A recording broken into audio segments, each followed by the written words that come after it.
দর্শক যেমনটি দেখছেন ইতিমধ্যে একজন শিক্ষার্থী কিন্তু খেপে গেছে, যেমনটি দেখছেন সে কিন্তু ইতিমধ্যে বার ভবনের যে ফটক রয়েছে ফটকের ওখান থেকে কিন্তু উঠছে এবং দেখতে পাচ্ছেন বিএনপি পন্থী একটি আইনজীবী অ্যাডভোকেট এন জাভেদ রাজার যে একটি পোস্টার রয়েছে তার মুক্তির দাবিতে যে পোস্টারটি টাঙানো হয়েছিল সেই পোস্টারটি কিন্তু ইতিমধ্যে ছিঁড়ে ফেলছে। যেমনটি দেখছেন অর্থাৎ এটাই বোঝা যায় শিক্ষার্থীরা কোনো দল বেদল কিন্তু নির্বিশেষে তারা একটি রাষ্ট্র ব্যবস্থার আহ্বান জানাচ্ছে এবং ব্যবস্থা করছে এমনটি কিন্তু দেখতে পাওয়া যাচ্ছে এবং পোস্টারটি যে ছিঁড়ে ফেললো যেমনটি দেখতে পাচ্ছেন। সরাসরি যুক্ত ছিলাম রাজধানী হাইকোর্ট থেকে।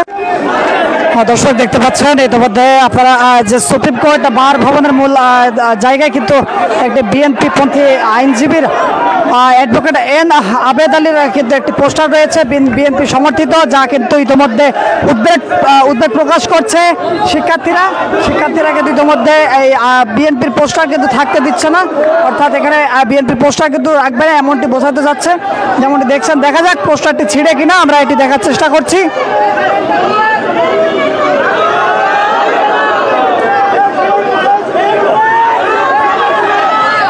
দর্শক দেখতে পাচ্ছেন ইতিমধ্যে বিএনপির পোস্টার কিন্তু তারা ছেড়ার জন্য ইতিমধ্যে রেডি হচ্ছে।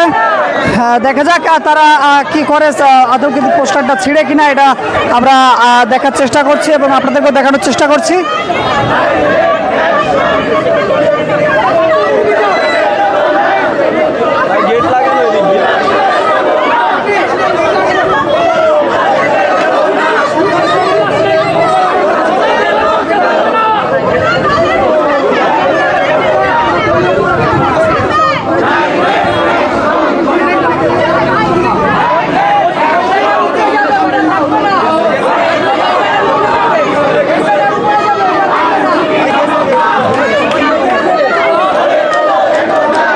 দেখতে পাচ্ছেন তারা কিন্তু ব্যাপক উদ্বেগ প্রকাশ করলো আজকে এই বিএনপির পোস্টার থাকায়। ইতিমধ্যে কিন্তু পোস্টার কিন্তু নামাতে বলা হচ্ছে, যেমনটি দেখতে পাচ্ছেন। সরাসরি যুক্ত ছিলাম হাইকোর্ট থেকে, যেমনটি দেখছেন।